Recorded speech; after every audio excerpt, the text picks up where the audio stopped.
السلام علیکم ورحمۃ اللہ وبرکاتہ. الحمدللہ رب العالمین والعاقبۃ للمتقین والصلاۃ والسلام علی رسولہ الکریم. محترم حضرات، آج جمعرات ہے 19 نومبر 2020. آج سوالات جوابات کے دو حصے ہیں. پہلا حصہ کامن سوالات ہیں اور دوسرے حصے میں خلا کے بارے میں جو سوالات آئے ہیں ان کا جواب دیا جائے گا. ہم اللہ تعالیٰ سے دعا کرتے ہیں کہ اللہ تعالیٰ ہمیں صحیح بات کہنے کی توفیق عطا فرمائے اور آپ کو صحیح بات سمجھنے کی.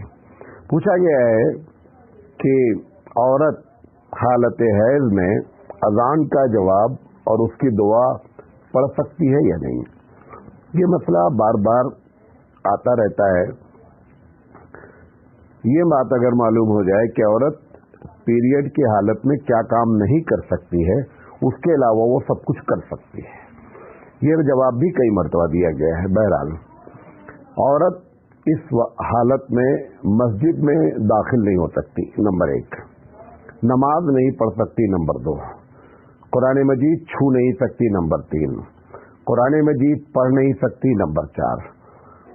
اور اپنے شوہر سے اس حالت میں نہیں مل سکتی. اس کے علاوہ جتنی دعائیں ہیں، اذکار ہیں، جو اس کے وظیفے ہیں، وہ سب کچھ کر سکتی ہے. اس سے پیریڈ سے کوئی تعلق نہیں ہوتا ہے. پوچھا گیا ہے کہ اگر پینٹ مڑا ہوا ہے تو کیا نماز ہو جائے گی. ہمارے یہاں مسجد میں امام صاحب نے اعلان کیا جب نماز پڑھاتے ہیں کہ بھائی جن کا پین مڑا ہے وہ اپنا پین سیدھا کر لیں. اس مسئلے میں دیوبندی اور بریلویوں کے الگ الگ فتوے ہیں. دیوبندیوں کا فتویٰ یہ ہے کہ پین مڑا ہونے سے نماز میں کوئی فرق نہیں پڑتا.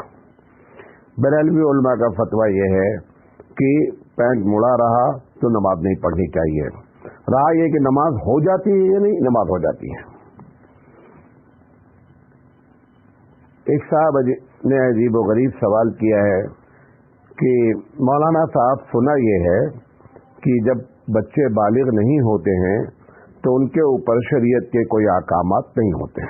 یہ بات صحیح ہے، لیکن ہم سے ایک صاحب نے یہ بات بھی بتائی ہے کہ جب آدمی کی عمر بہت زیادہ ہو جائے تو بھی اس کے اوپر سے شریعت کے احکامات ختم ہو جاتے ہیں. یہ ایک دم غلط بات ہے.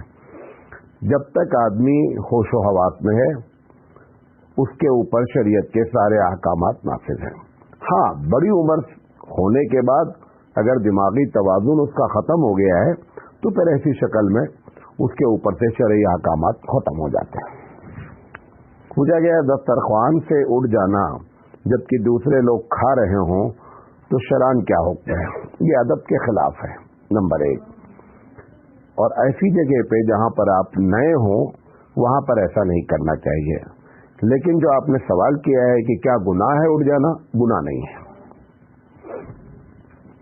پوچھا گیا ہے کہ صلاۃ التسبیح کیا صحیح حدیث سے ثابت ہے اور کیا اللہ کے رسول صلی اللہ علیہ وسلم نے کبھی صلاۃ التسبیح پڑھی ہے. جو دوسرا اس کا حصہ ہے کہ اللہ کے رسول صلی اللہ علیہ وسلم نے کبھی صلاۃ التسبیح پڑھی ہے، میرے علم میں ایسی کوئی حدیث نہیں ہے، واللہ اعلم.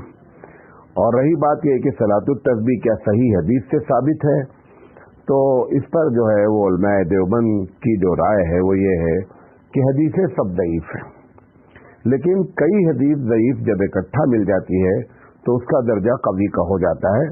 اس بنیاد پر صلاۃ التسبیح کو بدعت کہہ دینا، صلاۃ التسبیح پڑھنے والے کو منع کرنا غلط بات ہے، نہیں کرنا چاہیے.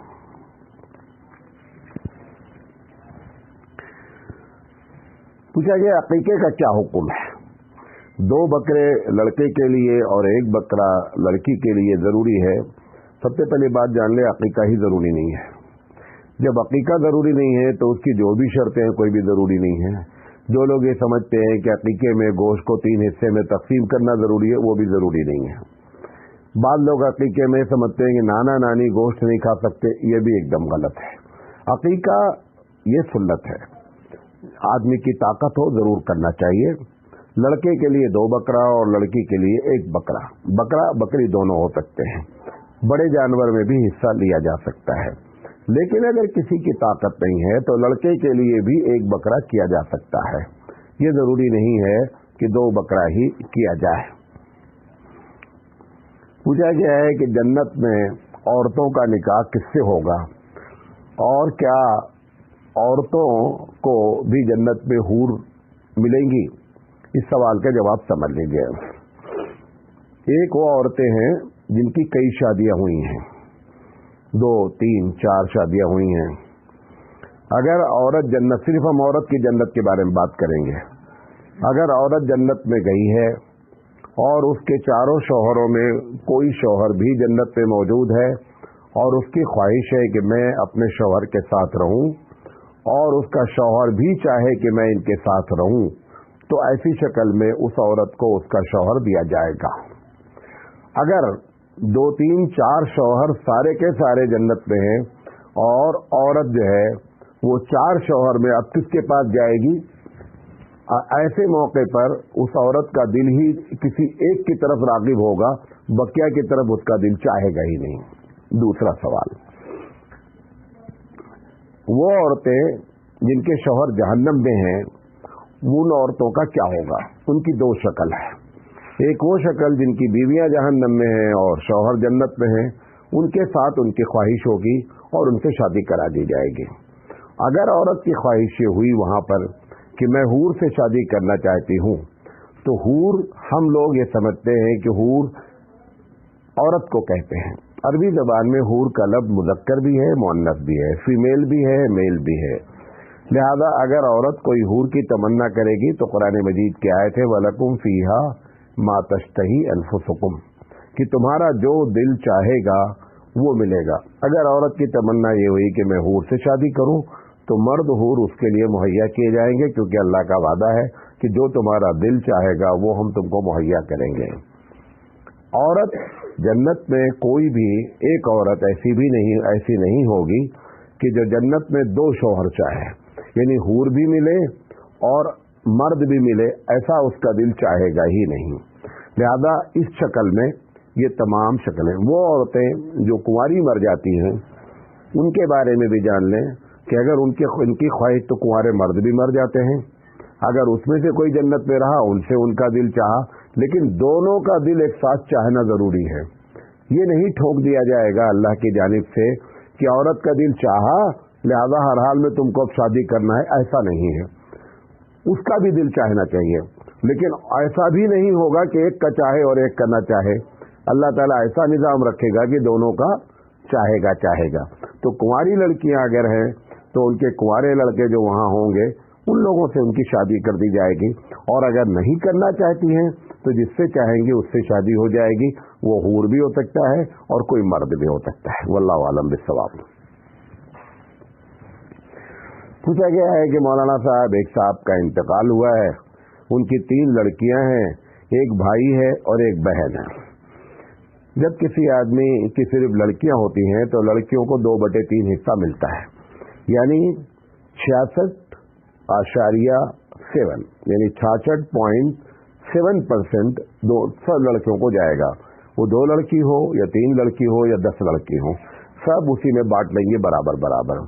چونکہ لڑکا موجود نہیں ہے اور مرنے والے کا بھائی موجود ہے اور بہن موجود ہے، لہذا بہن اور بھائی مل کر کے وہ جو 66 کے بعد بچا ہوا حصہ ہے وہ ایسی شکل میں دونوں بانٹ دیں گے۔ اس میں 11.1% بہن کو جائے گا اور 22.2% بھائی کو حصہ جائے گا۔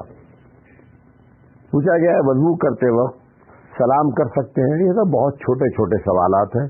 سلام نہ کرنے کا یا سلام کا جواب نہ دینے کا وضو سے کیا تعلق ہے؟ سلام کیا جا سکتا ہے، سلام کا جواب دیا جا سکتا ہے۔ پوچھا گیا ہے کہ ایک آدمی ادھر کی ادھر لگاتا ہے اور اس کے مزاج سے منافقت ٹپکتی ہے، ایسے شخص کو سلام کر سکتے کہ نہیں؟ دیکھیے، بدعتی شخص کو سلام کرنے سے حدیث میں منع دیا ہے کہ اگر ایک آدمی بدعت کرتا ہے، مثال کے طور پر جو بھی اس کی زندگی میں بدعت ہے، 11ویں کرتا ہے جو کہ بدعت ہے، چادر چڑھاتا ہے قبر پہ، شرک ہے، اگر ایسے آدمی سے کوئی آدمی سلام اس وجہ سے نہ کرے کہ یہ اسلام کی دھجیاں اڑاتا ہے تو ایسا کرنا اس کو اجازت ہے. بلکہ یہاں تک بات بھی حدیث میں کہی گئی ہے کہ بدعتی آدمی کا سلام کر کے اس کی عزت نہ بڑھائیے. وہ یہ نہ محسوس کرے کہ میرے اس کام سے لوگ برا نہیں جانتے ہیں، بلکہ اس کو برا محسوس کرایا جائے. لیکن یہ کہ محض اس وجہ سے کہ کوئی آدمی ادھر کی ادھر لگاتا ہے اس سے سلام نہیں کرنا، سلام کرنا چاہیے. ایک اور مسئلہ وراثت کا پوچھا گیا ہے کہ مرنے والے کی ایک بیوی ہے، 2 بیٹا ہے اور 4 بیٹیاں ہیں، تو حصہ کیسے تقسیم ہوگا؟ بیوی کو جو ہے، یاد رکھیں بیوی کبھی بھی محروم نہیں ہوتی ہے. بیوی کو 2 حصہ ملتا ہے. اگر مرنے والے کی اولاد موجود ہے تو بیوی کو 12.5% ملے گا، اور اگر مرنے والے کی اولاد موجود نہیں ہے تو بیوی کو 25% ملے گا. ہمارے ہاں مشہور یہ ہے بیوی کو 54 ملتا ہے. یہ 54 ہر وقت نہیں ملتا. 54 کے مراد 25% ہر وقت نہیں ملتا ہے.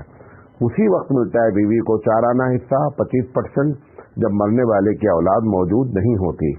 اگر اولاد موجود ہے تو 12.5%. تو اس مسئلے میں 2 بیٹے ہیں اور 4 بیٹیاں ہیں اور بیوی ہے تو بیوی کو 12.5% دے دیا گیا. 12.5 کے بعد جو بچا وہ 87.5% ہے. 87.5% میں چونکہ 2 بیٹا ہے اس کا 4 حصہ ہو گیا اور 4 بیٹیاں ہیں تو 4 اور 4 مل کر کے 8 حصہ ہو گیا. تو اگر 87.5 یعنی 87.5 کو 8 سے بھاگ دیا جائے، تقسیم کیا جائے، ڈیوائڈ کیا جائے تو جو آئے گا وہ ایک بیٹی کا حصہ ہوگا اور اس کا ڈبل بیٹوں کا حصہ ہوگا. یعنی 10.93 ایک بیٹی کا حصہ ہوگا اور 21.9 جو ہے وہ بیٹوں کا حصہ ہوگا. ایک صاحب نے پوچھا ہے کہ جب رفع الیدین صحیح حدیث سے ثابت ہے تو پھر ہم کیوں نہیں کرتے؟ اس کے کئی جواب ہیں. پہلا جواب، نہ کرنا بھی صحیح حدیث سے ثابت ہے. پہلا جواب، رفع الیدین نہ کرنا بھی صحیح حدیث سے ثابت ہے. لہذا اگر صحیح حدیث کی وجہ سے آپ رفع الیدین کرنے کا دل چاہتا ہے تو نہ کرنے کی بھی صحیح حدیث موجود ہے.